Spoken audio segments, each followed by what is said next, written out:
저는 개인적으로 CPU 빼고는 생각보다 선방한 것 같고 커버 화면이라든지 두께도 줄었고 비율도 드디어 바뀌었다 보니까 사용성이 전작보다 훨씬 더 나아졌다. 안녕하세요, IT의 진심인 남자 디노입니다. 오늘은 제가 출시 첫날부터 써보고 있는 갤럭시 Z 플립 7 3일차 간단 후기 한번 말씀드릴까 합니다. 이번에 플립은 폴드에 비해서는 약간 비조명 되는 느낌이 있지만 여러분들이 궁금해할 만한 것들 위주로 빠르게 알려드릴게요. 첫 번째, 외관을 보면 솔직히 폼팩터가 이번에 2세대 만에 변경이 됐다 보니까 새 폰 사는 느낌은 확실히 플립 6보다 크긴 하거든요. 언박싱 하면서도 느낀 거지만 갤럭시가 S25부터 시작해서 제품 출시에 가장 큰 포커싱을 두고 있는 게 무게와 두께 부분인 것 같은데, 아쉽게도 플립은 무게 감량은 없지만 그래도 6.9인치에 200g이 안 넘는 것만 해도 무거운 편은 절대 아니기 때문에 크게 문제될 건 없어 보이지만 두께가 이번에 소폭 감소를 했죠. 6.9mm에서 6.5mm로 폴드가 워낙에 얇아졌다 보니까 비조명 되는 건 있지만 바형 타입에서 6.5mm면 이것도 상당히 얇은 편이긴 합니다. 특히나 접었을 때 좀 더 티가 많이 나죠. 이건 제가 가지고 있는 플립 5와 비교해보면 펼쳤을 때는 큰 느낌은 없지만 접었을 때는 확실히 티가 납니다. 그런데 색상이 저는 이번에 약간 예전에 비해서 덜 뽑는 플립 3, 4 때는 하나같이 고트 컬러가 많긴 했었는데 그때에 비해서는 평이한 느낌이 들었습니다. 특히나 용달블루나 코랄레드가 호불호가 큰 것 같은데 저는 개인적으로 파스텔 톤과 같은 화이트 계열 색상을 좋아하는 사람, 그리고 저뿐만 아니더라도 플립은 20, 30대 유저들이 타 갤럭시 스마트폰보다 높고 특히나 여성분들도 많다 보니까 그런 분들 입장에서 볼 때는 민트 컬러 말고는 딱히 끌리는 게 없지 않을까 싶어요. 실제로 제 내피셜이 아니라 컬러 선호도 조사를 보면 3닷 전용 민트가 좀 더 인기가 많은 것을 볼 수가 있었습니다. 별로는 폴드는 모르겠지만 플립은 진한 컬러보다는 여성분들도 좋아하는 파스텔 톤이 좀 더 어울리지 않나 싶어요. 그래도 플립 6 때는 카메라 링에 색상을 넣어서 이게 좀 불호가 많았는데 다행히 빠지고 다시 멀쩡한 카메라 링이 됐습니다.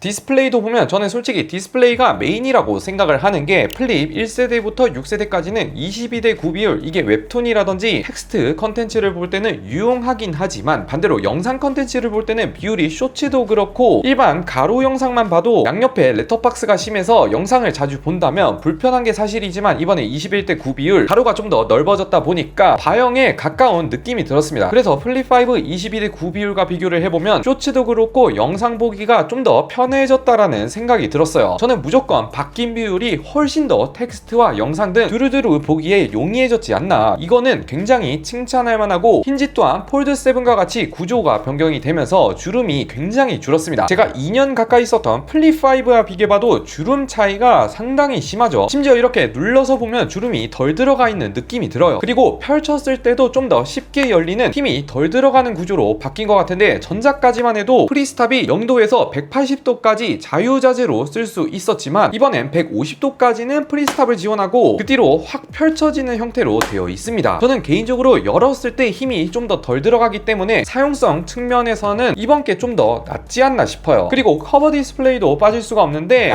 커버 디스플레이는 제가 예상하긴 했지만 베젤이 예술입니다. 해봤자 폴드 7 정도의 베젤만 해도 호평받지 않을까 싶었지만 갤럭시 역사상 가장 초슬림 베젤 S25와 비교해봐도 좀 더 얇게 보여주죠. 그래서 커버하면 시인성이 미쳤습니다. 플립 7을 보다가 플립 5를 보면 역체감이 심하죠. 빨리 당근에 올리고 싶어지는 느낌인데, 일단 좌우로 넘겨서 위젯들이 있고 알림 등을 볼 수가 있는데 각종 위젯들과 전혀 어색함이 없습니다. 다만 한 가지 아쉬운 점, 개선해야 할 점을 말씀드리자면 커버 화면이 커진 거에 비해서 크게 활용성까지 커지지는 않는 것 같습니다. 위젯들은 전작 위젯 인터페이스와 동일한 수준에다가 여기서 화면만 커진 정도, 물론 추후 굿락을 통해서 커스텀 지원이 될 예정이긴 하지만 뭔가 좀 더 빨리 많았으면 좋을 것 같긴 합니다. 그리고 다 좋은데 한 가지 아쉬운 건 화면이 커지면서 혹시나 배경화면 AOD까지 될까 싶어서 확인을 해보면 AOD는 되지만 배경화면 AOD는 여전히 빠져서 아쉬운 포인트이긴 합니다. 그러나 커버는 빠졌는데 메인은 또 배경화면 AOD가 되던데 저는 오히려 메인 배경화면 AOD는 안 해도 되니까 커버로 서로 바꿔주면 어떨까 싶긴 했어요. 성능과 발열도 볼 때 제가 이전 영상에 자세히 다뤘기 때문에 핵심만 찝어드리자면 긱벤치 6는 편차가 조금 큽니다. 실온에 따라서 예민하게 세팅되어 있는 것 같은데 전반적으로 싱글은 2000점 초반대를 머물고 있고 멀티코어는 7000점 초반에서 8000 8,000점 사이 거의 뭐 1,000점 차이가 나는, 그래도 플립 6에 비해서는 성능이 올라서 그나마 다행이라 해야 되나? 그런데 8 엘리트가 탑재된 폴드 7뿐만 아니더라도 일반 S25와 비교해볼 때 성능 차이가 다소 큰 폭으로 나는 건 아쉬운 게 사실입니다. 반대로 3D 마크 안정성은 플립치고는 상당히 높다는 점이 있어요. S25 일반 바형이 안정성이 50% 정도인 걸 생각하면 최고점 기준으로는 의외로 아이폰 16 프로와 비슷하거나 소폭 좀 더 높은 점수를 기록했고, 발열 안정성 또한 기록상 42도이고 제가 20분간 돌려보니까 후면 기준 최대 42도를 확실히 안 넘더라고요. 그래서 이건 제가 단언컨대 말씀드리는 게 발열 이슈는 확실히 없다고 말씀드릴게요. 오히려 폴드 7보다 훨씬 더 안정적입니다. 배터리나 충전 출력은 4300mAh, 300mAh 늘어서 스펙상 S25 울트라와 동급 수준의 효율이라고 하는데, 물론 좀 더 써봐야 확실하겠지만 아직까지는 제가 써보면서 광탈 현상은 크게 없는 것 같다. 심지어 3D 마크에서도 나와있다시피 20분 정도 돌리고 8%만 소모를 해서 배터리 걱정은 없겠지만 여전히 25W 충전이라서 느린 충전은 좀 아쉽긴 했습니다. 내장 스피커도 플립 6 때부터 갤럭시가 스피커를 어느 정도 준수하게 만들었다 보니까 플립 7 또한 크게 걱정 안 하셔도 된다. 제가 쓰고 있는 플립 5와 비교해볼 때 고음, 저음, 베이스 모든 면에서 좀 더 나은 부분을 보여줬습니다.